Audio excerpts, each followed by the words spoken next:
शिवाजी जय शिवाजी छत्रपति शिवाजी महाराज की धर्मवीर संभाजी महाराज की भारत माता की ವೇದಿಕೆ ಮೇಲೆ ಉಪಸ್ಥಿತ ಪರಮ ಪೂಜ್ಯ ಸ್ವಾಮೀಜಿಗಳವರ ಪಾದಾರವಿಂದಗಳಿಗೆ ನಮಿಸಿ ಈ ಸಭೆಯನ್ನು ಉದ್ದೇಶಿಸಿ ಮಾತನಾಡಿದಂತ ನನ್ನ ಸನ್ಮಿತ್ರರಾದಂತ ದೊಡ್ಡಗೌಡೆ, ಇಷ್ಟು ದೊಡ್ಡ ಸಂಖ್ಯೆಯಲ್ಲಿ ಆಗಮಿಸಿರ್ತಕ್ಕಂಥ ನನ್ನೆಲ್ಲ ಬಂಧುಗಳೇ, ಅಮೋಘ್ ಹಿರೇಮಠ್ ಅವರೇ, ಸುತ್ತಿ ಬಳಸಿ ಮಾತಾಡಿ ನಂಗೆ ಅಭ್ಯಾಸ ಇಲ್ಲ. ಏನಿದ್ರು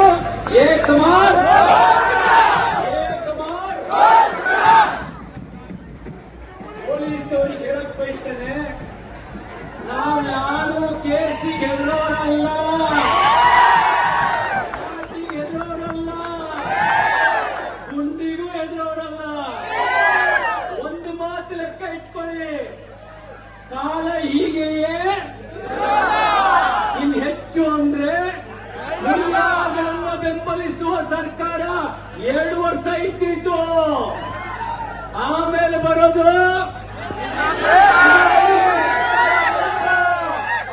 ಕೇಸರಿ ಸರ್ಕಾರ ಬರುತ್ತೆ. ಆಗ ಲೆಕ್ಕ ಚುಕ್ತ ಮಾಡಬೇಕಾಗುತ್ತೆ, ನಮ್ಮ ಕಾರ್ಯಕರ್ತರಿಗೆ ಹೇಳ್ತೇನೆ, 100 ಕೇಸ್ ಹಾಕ್ಲಿ, ಹೆದರ್ತೀರಾ? ನಿಮ್ ಜೊತೆಗೆ ನಾವಿದ್ದೇವೆ. ನಾಳೆ ಕ್ಯಾಬಿನೆಟ್ ಅಲ್ಲಿ ಕುಂತು ನಿಮ್ ಕೇಸ್ ವಾಪಸ್ ತೆಗೆಸ್ತೇವೆ. ಅಷ್ಟು ಮಾತ್ರ ಅಲ್ಲ, ನಿಮ್ಮ ಮೇಲೆ ಸುಳ್ಳು ಕೇಸ್ ಹಾಕಿದವನಿಗೆ ನೀರು ನೆರಳಿಲ್ಲದ ಜಾಗದ ಕಡೆಗೆ ಹೋಗ್ಬೇಕಾಗುತ್ತೇನೋ. ಅಜ್ಞಾನಿ ಇದ್ದಾನೆ,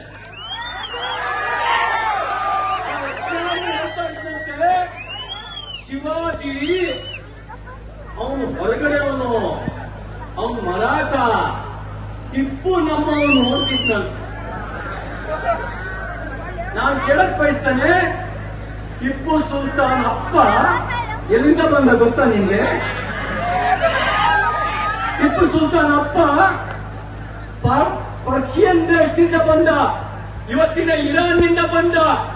ನಿನಗೂ ಅವನಿಗೂ ಏನಪ್ಪ ಸಂಬಂಧ? ಯಾಕೆ ನಿಮ್ಮ ಅಪ್ಪ ಕೆಟ್ಟ ಹೆಸರು ತರ್ತೀಯ?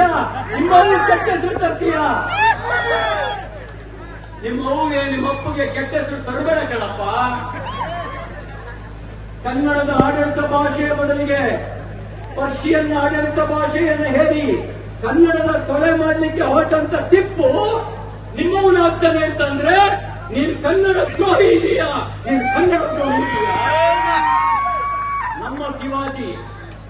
ನಮ್ಮ ಶಿವಾಜಿ ಯಾರು ಅಂತ ಗೊತ್ತಾ ನಿನಗೆ? ಒಬ್ಬ ನಾಗರಿಕರ ಹೇಳ್ತಾನೆ, ಕಾಶಿ ಕರಾ ಜಾತಿ ಮಂದಿರ ಮಸ್ಜಿದ್ ಹೋತಿ, ಶಿವಾಜಿ ನ ಹೋತಿ ಸುನ್ನತ್ ಹೋತಿ ಸಬ್ಕಿ. ಇದು ಒಂದು ಶಬ್ದ ಸಾಕು, ಒಂದು ಲಾವಣಿ ಸಾಕು ನನ್ನ ಶಿವಾಜಿ ಯಾರು ಅಂತ ಹೇಳೋದಕ್ಕೆ. ನನ್ನ ಶಿವಾಜಿ ಹುಟ್ಟಿದ ಸಮಯದಲ್ಲಿ ಬೀದರ್ನಲ್ಲಿ ಗರೀಬ್ ಶಾಹಿ, ಕಲಬುರಗಿನಲ್ಲಿ ಕುತುಬ್ ಶಾಹಿ, ದೆಹಲಿನಲ್ಲಿ ಮೊಘಲ್ ಶಾಹಿ, ಹೈದರಾಬಾದ್ನಲ್ಲಿ ನಿಜಾಮ್ ಶಾಹಿ. ಅವರ ನಡುವೆ ಹುಟ್ಟಿದವನು ಪುರುಷ ಸಿಂಹ ಶಿವಾಜಿ. ತನ್ನ 44 ವರ್ಷಕ್ಕೆ ಆತ ಮರಾಠ ಸಾಮ್ರಾಜ್ಯವನ್ನು ಸ್ಥಾಪಿಸಲಿಲ್ಲ. ಸ್ಥಾಪಿಸಿದ್ದು ಮೊಘಲರ ಎದೆಯ ಮೇಲೆ, ಆದಿಲ್ ಶಾಹಿಯ ಮೀಸೆಯ ಮೇಲೆ. ಅವನು ಸ್ಥಾಪಿಸಿದ್ದು ಹಿಂದವಿ ಸಾಮ್ರಾಜ್ಯ.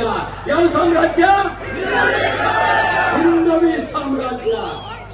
ಆ ಹಿಂದವಿ ಸಾಮ್ರಾಜ್ಯದ ಸ್ಥಾಪನೆಯ ಕಾರಣಕ್ಕೆ ನನ್ನ ತಾಯಂದಿರ ಸಿಂಧೂರ ಉಳಿತು, ನನ್ನ ಸಹೋದರಿಯರ ಶೀಲ ಉಳಿತು. ನಾವೆಲ್ಲ ಹೆಮ್ಮೆಯಿಂದ ನಾವೆಲ್ಲ ಹಿಂದೂ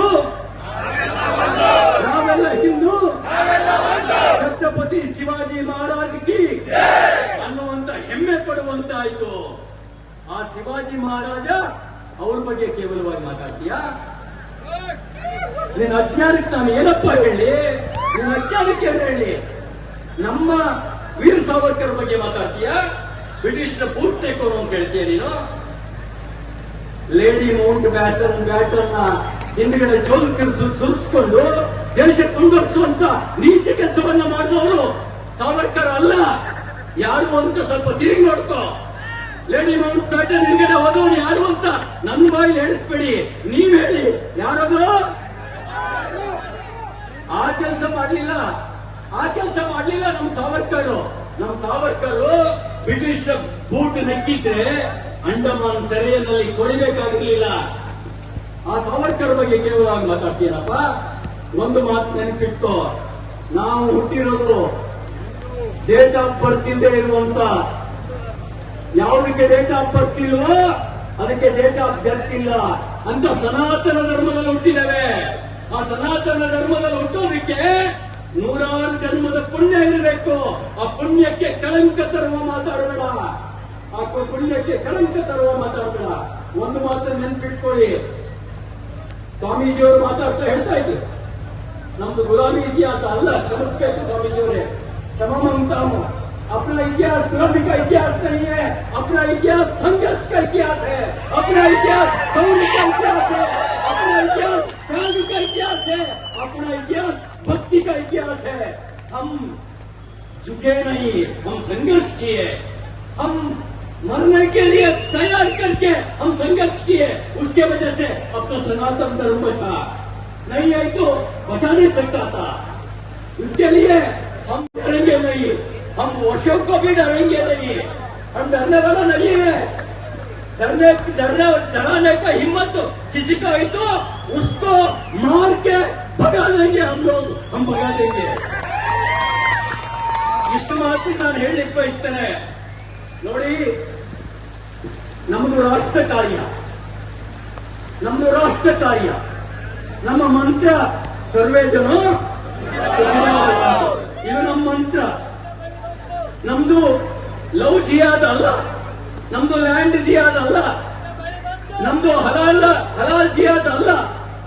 ನಮ್ದು ನಾವು ಮಾಡಿದ್ರೆ ಪ್ರೇಮ ಮಾಡ್ತೀವಿ. ನಾವು ಹೇಳ್ತೇವೆ, ನಮ್ ಜೊತೆ ಬಂದ್ರೆ ನಿನಗೆ ತಲಾಕ್ ಇಲ್ಲ, ನಮ್ ಜೊತೆಗೆ ಬಂದ್ರೆ ಧರ್ಮಪತ್ನಿಯಾಗಿ ಸ್ವೀಕಾರ ಮಾಡ್ತೀವಿ. ಬರೀ ಒಂದು ಜನ್ಮಕ್ಕಲ್ಲ, ಸಪ್ತಪದಿ ನಮ್ ಜೊತೆ 7 ಹೆಜ್ಜೆ ನಡೆದೆ ಅಂತ ಹೇಳಿದ್ರೆ 7 ಜನ್ಮದವರೆಗೂ ನಾನು ನೀನು ಸತಿಪತಿಗಳಾಗಿರೋಣ ಅಂತ ಸಂಕಲ್ಪ ಮಾಡಿ ಮುಂದೆ ಹೋಗ್ತಾರೆ. ಆ ಸಂಕಲ್ಪ ಮಾಡಿ ಮುಂದೆ ಹೋಗ್ತಕ್ಕಂಥ ಶ್ರೇಷ್ಠ ಧರ್ಮಕ್ಕೆ ಸೇರಿದವನು ನಾನು. ಹೆಣ್ಣನ್ನ ಭೋಗದ ವಸ್ತುವಾಗಿ ಪರಿಗಣಿಸ್ತಾವನ್ನ ಅಲ್ಲ, ನಾವು ಭೋಗದ ವಸ್ತುವಾಗಿ ಪರಿಗಣಿಸಿದವರು ಅವರು ನಿಮಗೆ ತಲಾಕ್ ಕೊಡ್ತಾರೆ. ನಮ್ದು ತಲಾಕಿಂದ ಪರಂಪರೆ ಅಲ್ಲ, ನಮ್ದು 7 ಜನ್ಮಕ್ಕೂ ಕೂಡ ನಾವಿಬ್ಬರು ಸತಿಪತಿಗಳು ಅಂತಕ್ಕಂಥ ಆ ಒಂದು ಧರ್ಮದ ಶ್ರೇಷ್ಠ ಪರಂಪರೆಗೆ ಸೇರಿದವರು ನಾವು. ಒಂದು ಮಾತನ್ನು ಹೇಳಿಕ್ಕೆ ಬಯಸ್ತೇನೆ. ಅದೇನು ಅಂತ ಹೇಳಿದ್ರೆ ನಮ್ಗಿರೋದು ಇದೊಂದೇ ಜಗತ್ತಿನಲ್ಲಿರುವಂತ ಹಿಂದೂ ರಾಷ್ಟ್ರ. ನಮ್ಗಿರೋದು ಒಂದೇ ಹಿಂದೂ ರಾಷ್ಟ್ರ. ಗಜವಾ ಹಿಂದಿಗೆ ಈ ದೇಶವನ್ನ ಬಲಿ ಕೊಡಕ್ಕೆ ಬಿಡ್ಬೇಕಾ? ಗಜವಾ ಹಿಂದಿಗೆ ದೇಶವನ್ನು ಬಲಿ ಕೊಡಕ್ಕೆ ಬಿಡ್ಬೇಕಾ? ಅದಕ್ಕೆ ನಾವು ತೆರಬೇಕಾಗಿರೋ ಬೆಲೆ ಒಂದಿದೆ.